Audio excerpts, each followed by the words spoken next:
Good morning, friends. Now we will be studying the first exercise of chapter number 1, that is exercise 1.1.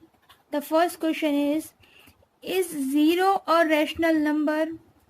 As in our previous video, we have understood that what is a rational number. A rational number is a number that can be represented in the form of p by q.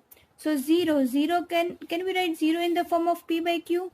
Yes, 0 can be written in the form of p by q. That is, we can write it as 0 by 1. So 0 can be written as p by q. So our answer will be yes, it is a rational number.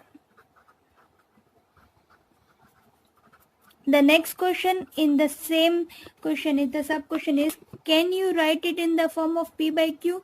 Yes, the question is we can write it in the form of p by q, where p and q are integers and q is not equal to 0. We can see that 0 and 1 are both of these integers. Yes, both of them are integers, and we can write that in the form of p by q, where q is not equal to 0. We can see that the q is not 0. So the first question is solved. Let us come to our second question. What is the second question? The second question says that find the 6 rational numbers between 3 and 4.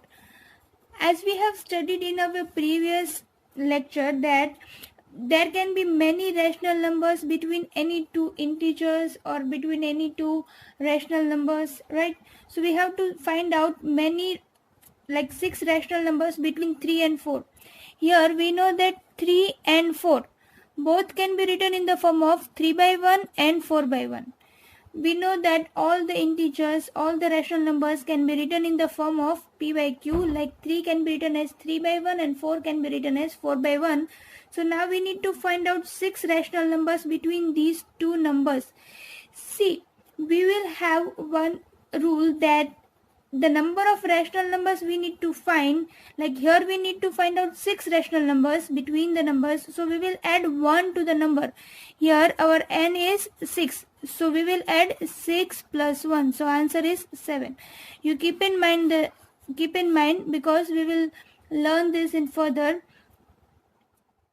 7 to both of these, like 3 by 1 will multiply 7 to numerator and denominator both. So that gives us 7 3s are 21 by 7 1 is 7. And here 4 by 1, that also will multiply with 7 and 7. So that gives us 7 4s are 28 and 7 1 is 7. So now we can see that we have two rational numbers, 21 by 7 and 28 by 7. So we can find out 6 rational numbers between these, and the rational numbers are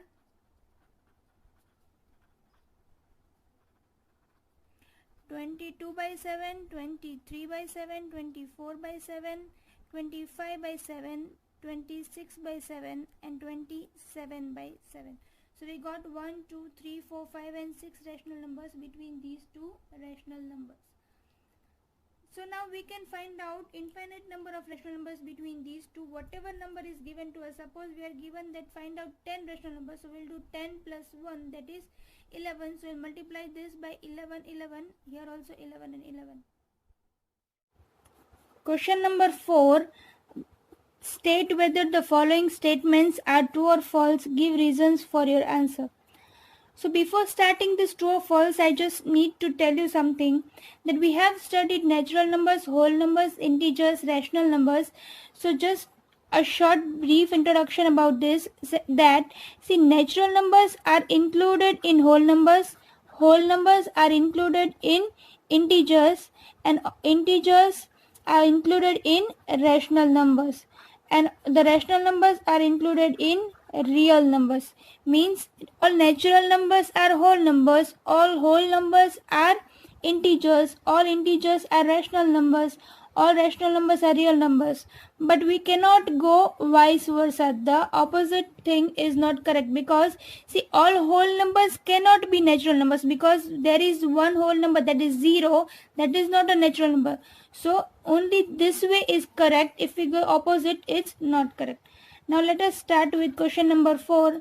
True or false? The first one is, every natural number is a whole number. Let us check. Every natural number is a whole number. So it is true. The first one is true, because all the natural numbers 1, 2, 3, 4, they all are whole numbers. Second question, every integer is a whole number. Let us check. Every integer is a whole number. So that is a left side process, so that is wrong. Every integer cannot be whole number because we know that negative numbers, if we need to write down the reason, then we'll write down that because negative numbers are not whole numbers. Okay, because negative numbers are not whole numbers. So that is done. Now third question, every rational number is a whole number. We'll check rational numbers, whole numbers. Again, it's a left side process, so again it is wrong because rational numbers are p by q form, right? And they also include negative numbers. So we'll again write down false because